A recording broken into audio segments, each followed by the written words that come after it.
player on one of the NBA's most storied franchises, Kobe Bryant was a portrait of sheer will to win and dedication to his craft. He was a league MVP, a two-time finals MVP, the Lakers' all-time leading scorer, and during his 20 seasons in Los Angeles, he won 5 NBA titles. He had that it factor. I'm young, but I'm not going to back down from anyone. I'm going to go in there and I'm going to work hard every day. As a rookie, it was like he acted as if he belonged already. Here comes Bryant. Oh, mesmerizing! He played without fear. Kobe inside the three-point arc, fades and fires and hits.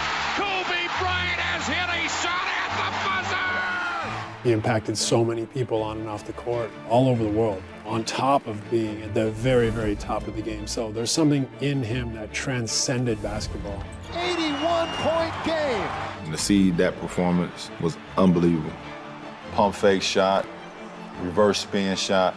Yeah, I watch it. yeah, I study it.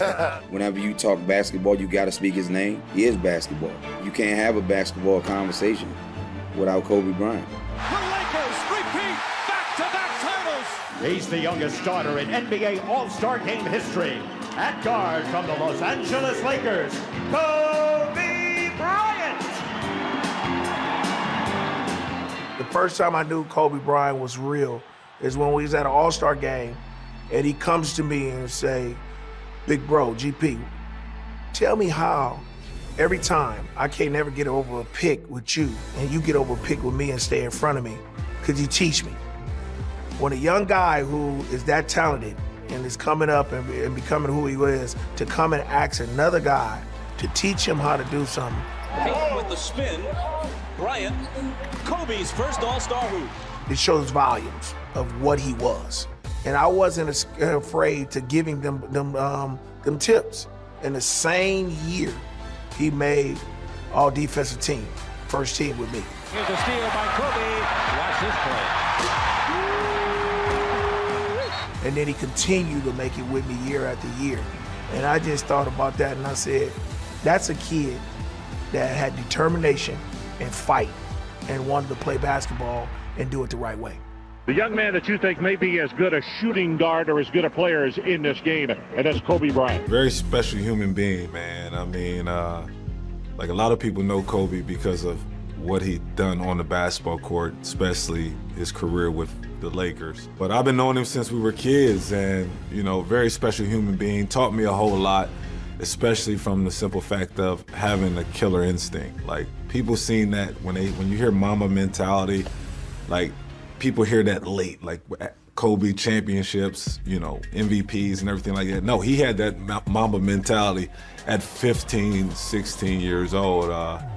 I can remember being in a room late at night because we were roommates on all AAU events, McDonald's All-American Game, Magic Johnson Run Ball Classic. Minnesota with the bounce pass and Bryant jams it home, and that got him up out of the seats and some high five. And I can remember we were playing, and Tim Thomas was the #1 player in the country at that time. And Kobe didn't want to go to sleep that night. He was restless, and he would do this multiple times at night. He would just walk around my bed, because my bed was here, his bed was there. He would just walk around my bed and he was like, "Hey man, Rip, tomorrow, you know, they got Tim Thomas as the #1 player in the country. I should be the #1 player in the country. I'm gonna go out there and show the world." He said, "Watch, just wait and see." And I'm like, "Bro, go to sleep, man. Like, we got 3 big games tomorrow because we got to win the tournament." He's like, nah, look, trust me, I'm gonna have my A game. I'm gonna come out there and I'm just gonna destroy everybody that's out on the floor, regardless who's guarding me." Kobe Bryant at the other end, explosive. And Kobe came out there and showed the world why he should have been the #1 player in the country. I mean, he showcased his ability to score, to attack, and to dominate. We ended up winning that game, and when you looked at the ratings after that game, Kobe Bryant was the #1 player in the country. I knew Kobe Bryant was going to be special from day one. Reminded me of myself. When I first came into the league at 19, I wanted it out. Give it to me. Take all the shot. I want it. So when he came in and he was doing all that, and we had to like, "Hey, young fella, slow down." But he would never slow down. You know, all that First to come to practice, last to leave, that was him. He'd be practicing moves, and like if you see a player do a move, he'd practice it the next day, and he's just a guy that I definitely wouldn't have won 3 in a row without. Kobe dribble drives, Kobe. Oh, what a slam dunk! My God, a three-peat and a sweep. 3, that's 3. Bryant somehow getting it up and over Channing Frye. We're Western Conference Finals, Game 6. We're triple teaming Kobe, right? Like I'm looking at Lamar Odom, and coach is like, go. Jason Richardson, Jared Dudley, Grant Hill, we're running at Kobe. He shoots a fadeaway from God knows where. Swish. Shot clock now to 5. Bryant, yes. And then with a little tap to Alvin Gentry. Add insult to injury, Kobe. I mean, what a shot. I mean, you can't defend that. Slaps Alvin Gentry on the butt. I don't know what he said. Something to the effect of, good try. But you know what was crazy? Was like when we would watch the film afterwards, we would just laugh. You're just like, what? Like him shooting left-handed shots, him calling out plays as our coach is calling out plays. Like these are things that we could see on film where you're just like, what? How? Like, how does he do it? You know how he does it, but at that attention to detail, it's not weird, it's next level. Bryant again going to work, falls down. He immediately grabbed for that left Achilles area. What sums up Kobe Bryant, the late, great Kobe Bryant, is he tears his Achilles heel and he shoots those free throws. Might add, he makes it. The Lakers down by 2, and they want him and need him at the free throw line. Got it. And walks off. That to me, and also the game he had, his last game of his career. The Lakers down 1. Will Kobe give them one last gamer? On the move with the jumper. Summed up the entire, I would say, mindset of a Kobe Bryant, how he approached the game. And one of the great farewell performances in any sport. Kobe Bryant, 60 points.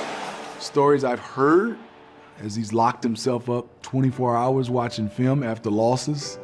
Some of the stories you heard that he shot 4 or 5 hours after games at an outside hoop. Some of the stories you heard and saw, you know, wrists, fingers, playing left-handed, playing through all these injuries. That's Kobe Bryant. Welcome to the Kobe Show. Take 2. It's so crazy. The night before the game, we're at a wing spot or something, and we're smoking cigars. It was like outside in Charlotte. You know, Kobe was just talking about like history, and so we fast forward to the game, and we're down, obviously, and we're in the huddle, and coach is drawing up a play, and Kobe like literally just stopped the whole stop the play drawing up, stop the whole like huddle, got it right in between and said, look, take the ball out right here. And whoever want to be a part of history, take the ball out and throw it into me. And I immediately remember Lamar saying, I want to be a part of history, like I'm going to throw it in. And eventually Luke ended up throwing the ball in. Bobcats by 1. Kobe up top. Bryant.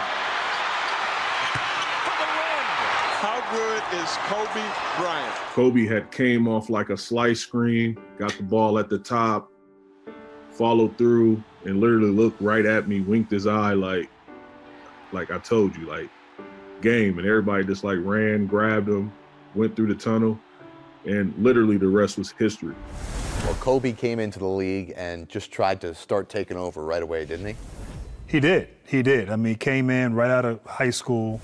And early on, I mean, I think of those images of him in the playoffs against Utah, taking those shots, coming up short, but not being afraid, and really, you know, wanting and pursuing excellence, wanting to be the best. And you saw that right away. Interesting for me that after that season, I remember I was in Los Angeles, and it might have been August, early August, and I went up to the men's gym one night. It might have been like a Friday night at Westwood, at UCLA, the men's gym. And Kobe's in there with his trainer. And it might have been 10:30 at night. And he's getting after it. I mean, sweating, working on his game, working really hard, like on a Friday night. And so I'm just going in there to shoot some free throws. And next thing you know, he wants to play one-on-one. And I'm like, all right, why not? And this, he's only 19 or whatever, so I'll have my way. And I could not believe the intensity and how hard he played. He competed on every possession in that one-on-one moment. Nobody was there, just the three, the two of us and his trainer. And I had to work my tail off. I wasn't expecting that in that moment, but like that to me was when I realized, okay, this kid had something. He's special. We were in Vegas, and coach drew up a play for him at the top of the key to go ISO one-on-one. And as they're leaving the huddle, he's telling everybody, I'm about to dunk on this fool. I'm about to dunk on this fool. Here we got a dribble drive, change of direction. And Kobe Bryant is fouled. What a play by the kid. Nick, did you see where he jumped from? I don't think our reactions was because of the dunk. Our reaction was because he said he was about to do that dunk. And that's why we were just like, oh my God, we cannot believe he just said what he was going to do, and he did it. And it was spectacular at the same time. And it was one of the craziest things because, you guys say stuff all the time. But to hear from a rookie who never really played NBA games said, I'm about to dunk on this fool. And when I tell you he crossed that dude up right to left cross, and I think Ben Wallace tried to take the charge. Oh man, that was one of the special moments of Kobe, and like just you knew he was gonna take off from there. You just knew it.